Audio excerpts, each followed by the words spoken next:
10 మందికి అన్నం పెట్టాలన్న ఆలోచన అందరికీ రాదు. ఆకలి బాధ, అన్నం విలువ తెలిసిన వాళ్ళకి మాత్రమే అది సాధ్యం.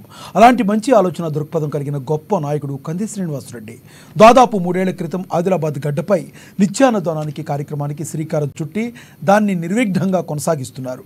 పట్టణంలోని తన క్యాంపు కార్యాలయం ప్రజాసేవ భవన్ వద్ద ప్రతిరోజు వందలాది మంది ఆకలి తీర్చుతూ తన గొప్ప మనసును చాటుకుంటున్నారు.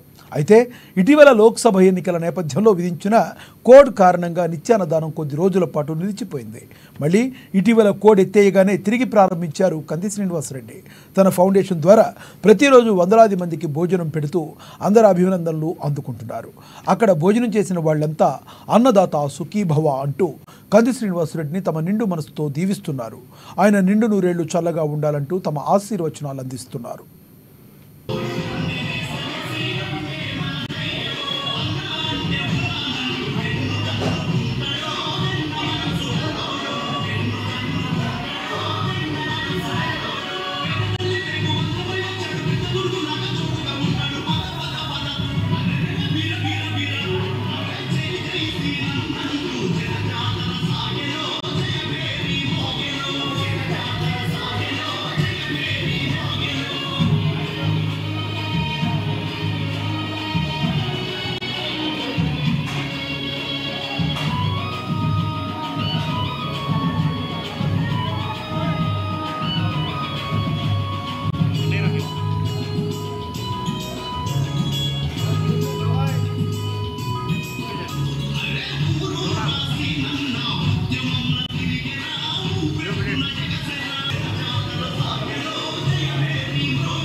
ఆకాశ్ ఇటు చూడరా, ఆకాశ్ ఇటు చూడు.